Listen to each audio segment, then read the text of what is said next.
বিয়েবাড়ি যাওয়ার জন্য রেডি হয়ে বেরিয়ে পড়েছি।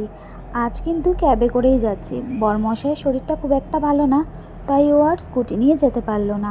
আর দেখো, বাড়িতে চলে এসেছি, মানে দিদির বাড়ি এসেছি। আর দুপুরে যেহেতু ওই ডক্টর দেখিয়ে একটু পরোটা, আলুর দম, চিকেন এসব খেয়েছি, তো মাকে বলেছিলাম কিছু একটু খাবার রেখো, গিয়ে খাবো, কারণ খিদে খিদে পাচ্ছিলো বেরোনোর সময়।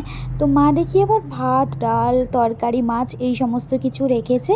তো বৌদি আবার আমাদের খাবার বেড়ে দিল। আমরা খেয়ে দিয়ে নিয়ে একটু হেদি পেচির সাথে মজা করছিলাম, খেলছিলাম। আর আমার ওই যে দাদার ছেলে আছে তার সাথেও একটু মজা করছিলাম। আর এইখানে আবার দিদি এগরোল আর ললিপপ নিয়ে এসেছিলো, সেটা খাওয়া দাওয়া করে এখানে রেডি হব। আর এখানে বৌদি একটু পাউডার বেশি করে মেখে নিয়েছে মুখে, তো তার জন্য হাসাহাসি করছিলাম। আর আমার এই বৌদি কিন্তু খুব মিশুকে আর মজার মানুষ, তো এখানে হাসাহাসি করতে করতে রেডি হচ্ছিলাম। আর তারপরে আমার মাকে আমি একটু মেকআপ করে দিচ্ছিলাম বলে আমার দিদি আবার সে ভিডিও করছিল। তো এই মুহূর্তটা আমার কাছে সব থেকে স্পেশাল আর সুন্দর মুহূর্ত ছিল।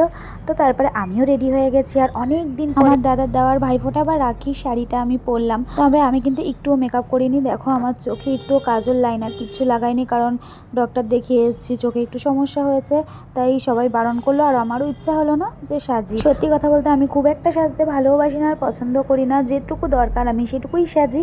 তো এই সাজায় আমি মনে করেছি নিজেকে খুব সুন্দর লাগছে। তো দেখো, ঢং করতে করতে চলে এসেছি মাসির বাড়ি। আর মাসির বাড়িতে এসেই ভাই আর ভাইয়ের বউয়ের সাথে একটু ছবি ভিডিও করবো। আর ভাইয়ের বউ আমার উপর সত্যি বলতে একটু রেগে রেগেছিল, মানে অভিমান করেছিল যেহেতু আমি বিয়ের দিন যেতে পারিনি। তো তারপরে যাই হোক, রাগ অভিমানের পালা শেষ করে নিয়ে এখানে আমরা সবাই মিলে ছবি, ফটো, ভিডিও সমস্ত কিছু তুললাম। আর এখানে তো আমি সবসময় হেদি পেছির পেছনে লাগে ওকে একটু রাগিয়ে দেওয়ার চেষ্টা করছি। তারপরে আমি একটু আবার শাড়িটা নিয়ে একটু কেট মারলাম, বরমাসিকে বললাম তুমি একটু ভিডিও করে দাও, ও আবার ভিডিও করে দিল।